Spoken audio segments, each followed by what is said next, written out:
What is the proper way to refer to making shrinky-dinks in the past tense?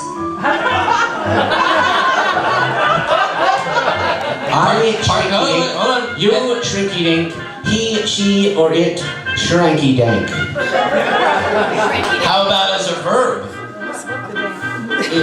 Shrinky-dink is a verb as well as a noun. That's what English language does. You can take a noun, turn it into a verb.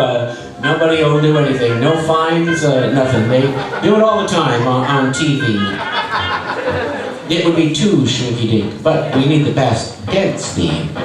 Future, perfect, imperative, and the vocative, in which you say, oh, shrinky-dink. Oh, shrinky-dink. That is, you say it if you use the vocative.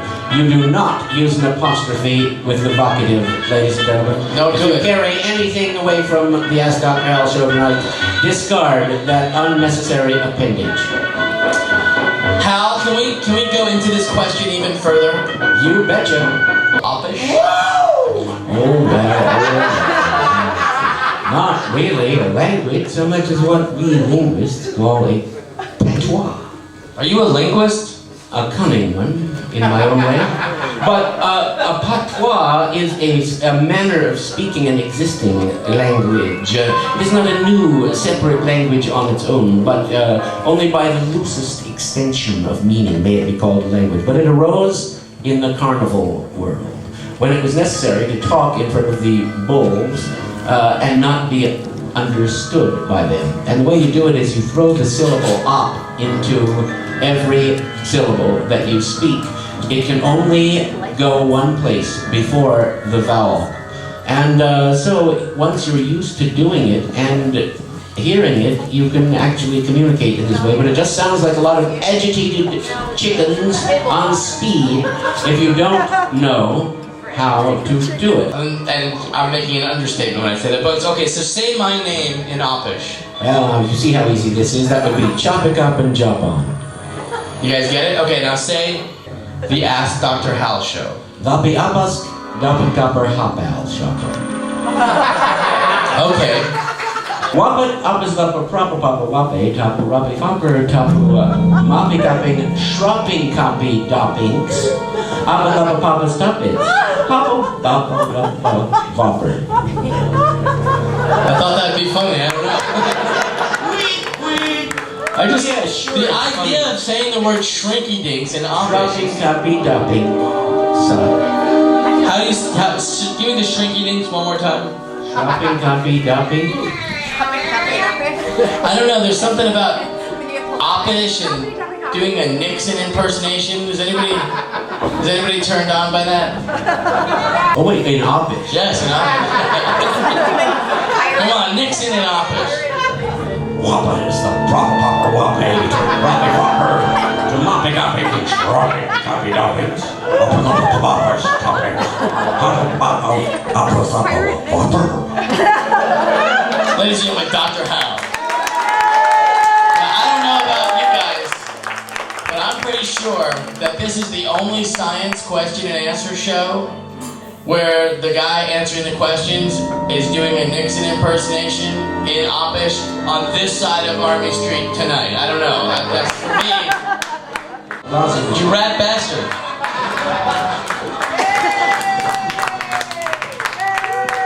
Alrighty. That was a good question.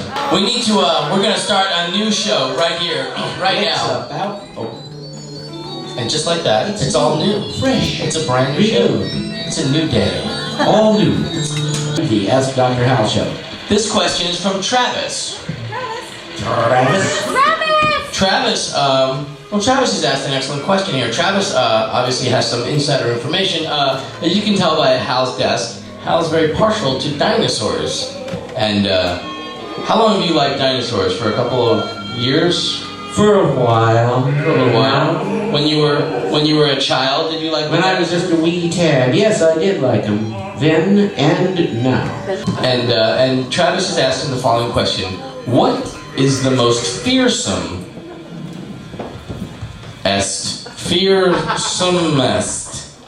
Is that a word? I guess it better be. I wrote it. Sorry. What kind of dinosaur would Jesus ride? What's the most fearsome dinosaur? Is the question. It is an interesting question, and not without its elements of scientific controversy. Yes, there is not unanimity about the world of dinosaurs or paleontology as there is in other fields of science, because so much must be necessarily speculative based upon the biological and taxonomic knowledge that we have now. I think that's clear. So, who knows, since no one was around to observe the dinosauria, which one was the biggest, toughest badass? Our tradition gives this coveted role to the Tyrannosaurus rex, the huge theropod which lived at the end of the Cretaceous age, approximately 65 million years before the present era. But this knowledge is outdated and old. Tyrannosaurus was discovered in about 1911, and since then many larger and even fiercer theropods have been discovered, such as the Giganotosaurus and the Carcharodontosaurus. These are both enormous, enlarged allosaurids. And then the giant Spinosaurus was larger even than them, and a carnivore, although some feel its diet was strictly piscivorous. That's fish-eating dinosaur fans. Only my answers are stupid in reality, but you know, all questions are good because they set you started on something. So, although there are all these big toothy dinosaurs, they are so all-fired big that there are a bunch of scientists who think none of them was dangerous at all because they were so large that they would not present any danger to a human if a human had been around. This questioner would like to know what happened when the Union Army found the dinosaurs in the Shenandoah Valley. Well, you know, it changed the entire course of the war, and in fact, the South won the Civil War. This is not generally known, but the fact is that near, what is that school? Not Virginia Military Institute. What one is it? Anyway, maybe it is VMI, but now this school is entirely not even co-educational. It's become a woman's school. They changed this place where men had to wear Civil War style uniforms and go to class in an all-male environment, and now only women are there. A weird change which reflects the recent change in the landscape. But near this educational institution, there's another place. I suppose you know what dinosaur parks are? It's places where you can go and see concrete dinosaurs and so on. The guy in Virginia who has this park had a great idea. What if the damn Yankees hadn't won the Civil War? So he took his dinosaur park and he put Union officers in their mouths. And he had a dinosaur sneaking up on Abraham Lincoln. And you can go and visit it to show what happened when the dinosaurs helped the South win the Civil War. What is the name of that place? Maybe we could get some images up on the screen. We'll just holler out the name of that weird place. Nonetheless, no one's ever been there except you. No, the Brow has been there. He went there and he took some shots.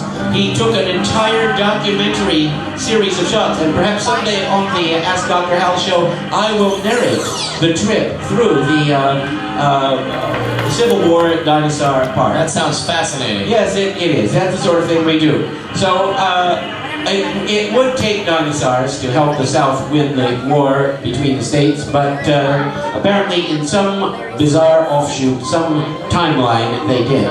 Incidentally, the backstory they give you is that first the Confederates discovered the lost Valley of Dinosaurs, located conveniently in the great state of Virginia, and then the Union Army accidentally let them out. They created havoc in the ranks, devoured President Lincoln. The Emancipation Proclamation never occurred. The Republican Party, as it then was, never achieved domination. There were two nations, the South and the North, living contentedly, or perhaps in a state of animosity like North and South Korea. Doug Roman doesn't drink, and there you have it. So thanks for your question. Thank you for your question, questioner. And since you are a non-drinker, I'm going to give this giant shot of Elvis Cornett to K-Rob. Well, there you have it. But you don't drink. All right. Also, $20